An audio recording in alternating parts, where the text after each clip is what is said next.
राधे राधे मित्रों, आज मैं आपके लिए लेके आया हूँ कार्तिक कृष्ण पक्ष गणेश चतुर्थी व्रत कथा। एक बार पार्वती मैया कहती है, हे भाग्यशाली गजानन, भाषणकर्ताओं में श्रेष्ठ कार्तिक कृष्ण चतुर्थी को किस नाम वाले गणेश की पूजा किस प्रकार से करनी चाहिए तथा इसका फल क्या है। भगवान श्री कृष्ण ने कहा कि अपनी माता की बात सुनकर गणेश जी ने कहा कि कार्तिक कृष्ण चतुर्थी का नाम संकटा है।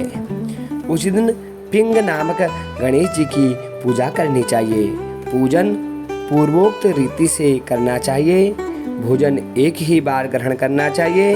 व्रत और पूजन के पश्चात ब्राह्मण को भोजन कराकर स्वयं मौन धारण करके भोजन करना चाहिए। मैं इस व्रत के महात्म्य को कह रहा हूँ, सावधानी पूर्वक सुनिए। कार्तिक कृष्ण संकट चतुर्थी को घी और उड़द मिलाकर हवन करना चाहिए।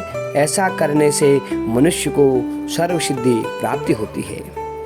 भगवान श्री कृष्ण कहते हैं, हे राजा युधिष्ठिर, कि वृत्तासुर दैत्य ने त्रिभुवन को जीतकर संपूर्ण देवों को परतंत्र कर दिया था।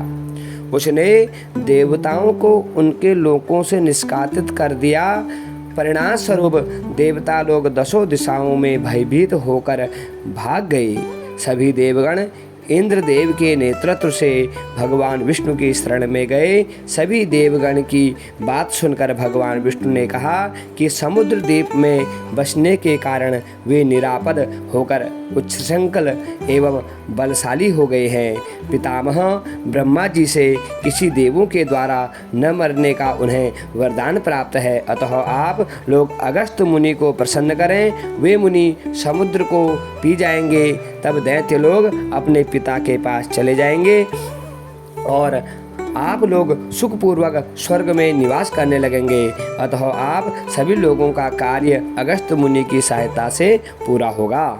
ऐसा सुनकर सभी देवतागण अगस्त्य मुनि के आश्रम में गए और उनसे स्तुति आदि की, जिससे अगस्त्य मुनि प्रसन्न हो गए और मुनि के प्रसन्न होकर कहा कि हे देवताओं, डरने की कोई बात नहीं है। आप लोगों का मनोरथ अवश्य ही पूरा होगा।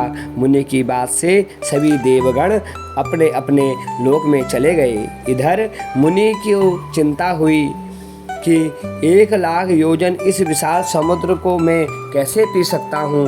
तभी उन्होंने गणेश जी की स्तुति की और संकट चतुर्थी के उत्तम व्रत को विधि पूर्वक संपन्न किया।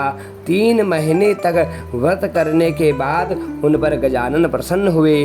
उसी व्रत के प्रभाव से अगस्त्य जी ने समुद्र को सहज ही पान करके सुखा डाला। यह उसी व्रत का प्रभाव था कि अर्जुन ने निवात कवच आदि संपूर्ण दैत्यों को पराजित कर दिया। गणेश जी की इस बात से पार्वती जी अत्यंत प्रसन्न हुई कि मेरा पुत्र विश्वबंध और सर्व सिद्धियों का ज्ञानी है। भगवान श्री कृष्ण जी कहते हैं, हे राजा युधिष्ठिर, आप भी चतुर्थी का व्रत कीजिए। इसके करने से आप शीघ्र ही सब शत्रुओं को जीतकर अपना राज्य पा सकेंगे। श्री कृष्ण के आदेशानुसार युधिष्ठिर जी ने गणेश जी का व्रत किया।